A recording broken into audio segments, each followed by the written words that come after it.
siya. Anong nakakapagpasaya sa'yo? Mga anak ko po. At saka Paano kayo? Wala na yung anak mo. Sa ngayon po, trabaho po. At saka yung mga anak. paano naman yung kinakasama mo, paano? Okay Sige, naman magsabay po. kayo ng dalawa. Hindi namin naintindihan yung tanong nyo. Yung kinakasama mo, hindi ka masaya sa kinakasama mo. Masaya rin po. Ba't di mo binanggit? Siyempre, anak. Ay, Pag ganyan yung hindi ka na nababanggit, nagsasawa na yan. Di ka lang naman may tampuhan lang. Di naman ganun. Dati, nung bago pa yan, laging ikaw ang bukang bibig. Pero pag nararamdaman mo, unti-unti, parang hindi ka na nababanggit. Parang, Ay! nagsasawa na yun. Oo, naiiba na ang atensyon. Ilang taon na ba kayo nagsasama? Bago lang po, mga 5 years. Bago. Ay, 5 years? Uy, matagal na yun. Usually according sa research, Oh. yan yung mga panahon o taon ng pagsasama na unti-unti ka nang nagtatanong. Yung first to second year, ang tamis Matamis. niyan. Yes. Yung Third year, unti-unting bumababa. Pero yung mga fourth, fifth year, nagtatanong ka, ito ba talaga yung gusto ko? Siya ba talaga yung nakikita ko? Na makakasama ko? Tama pa ba to? May nararamdaman pa ba ako? Tapos mga 6 years to 7 years, naguguluhan ng utak niyan. Kaya nagkakaroon ng problema pag mga 6 to 7 years eh. Yung iba nagtatry na, paano kung wala muna kami?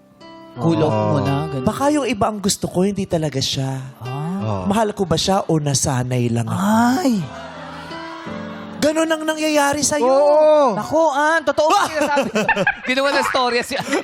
Pag uwi, nag-away. Nag-over. Ay, nagbibiro lang kami. Antayin mo yung 7. 7 years. Bigla akong kinabahan Pero sa'yo. hindi totoo. Bu- Sabi, kasi may tinanong akong ganyang artista, sabi ko. Kasi nung magsi-7 years na kami ni Ayon dati, sabi ko, uy, magsi-7 years na kami. Totoo ba yun na maraming problema pag 7 years? Ganyan. Oh, ano sabi niya? Hindi totoo. Sabi, bakit? 1 year pa lang kami, ang dami na namin problema. So, bisa nauuna. sabi ko, ganun pala. Oo, yun sabi niya, yung asawa ko dati, 1 year pa lang kami, ang daming problema. Hindi nga kami umabot ng 2 years nga ni. Oo.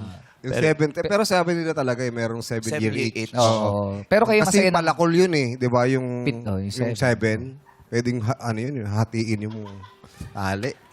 Paano? Yung tali, papalakol. Palakol kasi yun. So, pwede pwede pag yung tali yung dalawa, para maghiwalay kayo, papalakulin yun ng 7. Papaputol. Ito talaga si Barok kung ano-ano mga kinukwento rito. Paray! Palakol naman ngayon. Ganon. Palakol so pwedeng Paputulin daw yung masira. tali. Pabiyak. Correct. Iwalay. Oo. Kaya dapat umabot ng 8 para umiikot. Ay, oo, walang ano. Maranasan mo na ba? Dire-diretso. Infinity. Oo. Hindi ka ba natatakot na mabiyak yung sa Mahal, yung tali, yung tali. Maputol. mabiyak? Maputol Sabi yung mo tali. mabiyak ang relasyon. Yung tali lang. Tali. Yung tali nilang dalawa na nag-uugnay sa kanila. Relasyon nga yun, di ba? Oo nga. Gulo nyo Wow! Di ba, Renz? Ang gulo nyo, di ba? Ang linaw ng thoughts mo lagi. Ngayon, anong meron sa